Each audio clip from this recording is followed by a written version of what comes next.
Righto, chaps, how the devil. Right then, Sacha Baron Cohen. Sort of grew up with him, me. It's my era that, when I was in my teens, he was just rising to prominence. I always remember when he interviewed the Jacob Rees-Mogg when he was just a kid. Pretty funny stuff. But on a personal level, I've got a real dislike of Sacha Baron Cohen. And I've disliked him since I seen him on a chat show with Liam Gallagher. Do you even know Liam Gallagher? I have had the pleasure, actually.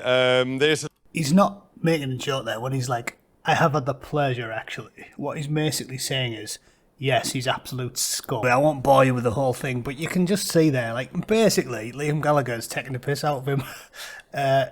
He's having a crack with him, and he clearly doesn't get it because he's posh, and he just thinks he's a complete thug and a yobbo.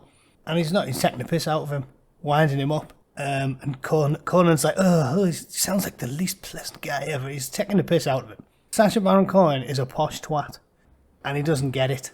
And he loves to think he's the fucking genius because he's always taking the piss out of everybody else. But he's an upper crust wanker with a fucking shit attitude, an arrogance born of a life of staggering privilege. Not unlike Donald Trump, but somehow, despite having more money than him, Donald Trump appears to at least understand working class people to a degree that this fucking slimy shitbag doesn't.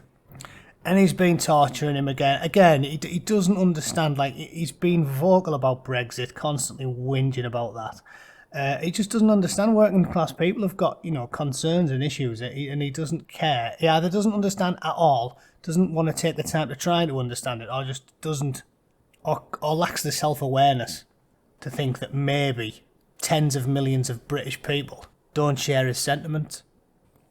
He said, on Trump's accusation that he's a creep and a phony, Baron Cohen said, I'm sure when he was hanging out with his good friend Jeffrey Epstein, they probably spent a lot of time talking about how creepy I am, and yes, I am a professional phony like him.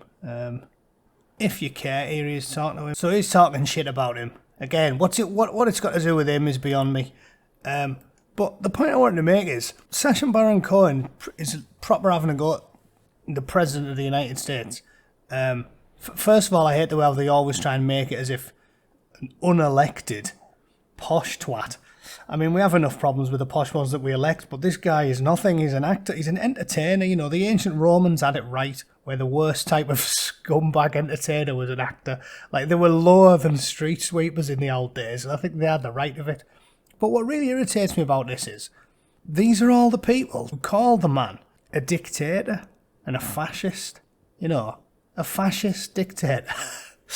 And I remember being in a brewery having an argument with some guy out here in LA who was telling me how he was at the bar waxing lyrical very loudly about how Donald Trump was a fascist.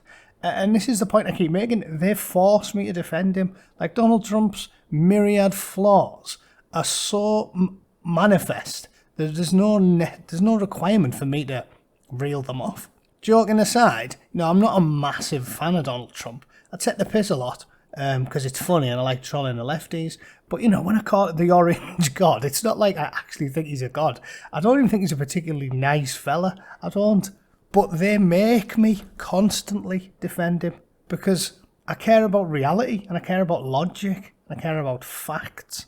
And when you're sitting there with a straight face and calling the President of the United States, who's been in charge of the country for nearly 4 years, and you're calling him a fascist and a dictator, it makes my brain hurt. It's so demonstrably false. Even if you want to get the dictionary definition of the word off Google, the top thing you get's a Washington Post article, how fascist is Donald Trump? It's like grading the billionaire. Oh yeah, he's pretty fascist. He isn't. It talks about how it exalts the nation and often race above the individual. That is the opposite of what he stands for. Why do you think we're always going on about the Constitution if they exalt the nation or race above the individual? The reason they go on about the Constitution all the time is because the Constitution exalts the individual above all else. It guarantees freedoms for individual people. You can prove it in a dozen different ways. It really, really irritates me. The likes of Sacha Baron Cohen, do you honestly feel like if Mussolini was in charge of the United States and Sacha Baron Cohen was going on the television, a fucking scumbag actor, and calling him a sexual deviant and calling him all of the insults under the sun, do you think he would still be on television saying these things? Or would he have been buried in a box in the desert somewhere? The same goes for Stephen Colbert and the tens of thousands of talking heads, actors, scumbags, singers, sexual deviant drug addicts, you know, the worst people in society, calling him a dictator and a fascist. It's like, you do know that what you're saying is, it's almost it might not be the dictionary definition of fascism, but it's the dictionary definition of hyperbole. It's the stupidest thing I've ever heard. So that's the point I wanted to make. It's a demonstrable fact that a fascist doesn't sit there and allow entertainers to mock him for 4 years. And I think it leads to something else I wanted to talk about, which was just the general way the news has worked in the last 4 years. You know, the occasional times you see someone make a YouTube video about me or have a go at my channel on Twitter or something, they do the exact same thing. They pick things that you say in jest, and then they break them down and spend 20 minutes talking about it as if ignoring the context entirely, even though everybody who actually listens to what you were saying it's quote mining, basically. It's shameless quote mining. They don't put the 3 sentences before and after.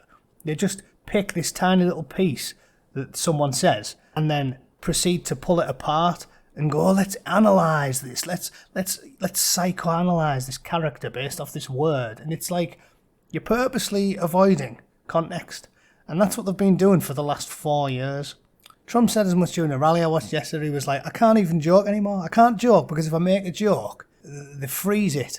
Take the one line and then say, look at this. Donald Trump's a fascist. He's a Nazi. He's calling for us to beat the reporter up. When he might have made a quip about it. When he made his infamous, well, for some reason infamous, Fifth Avenue jibe, it was clearly a joke. He wasn't going to go onto Fifth Avenue and shoot somebody.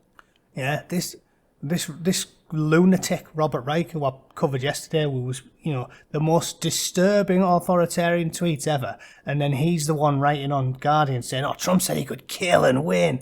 The guy was taking the piss, and you report about it as if it's entirely factual. This is the same guy who made that tweet I showed you guys yesterday. Genuinely authoritarian, scary shit.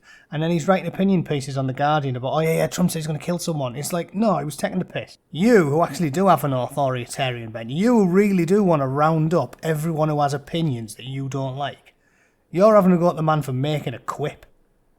It's comically bad.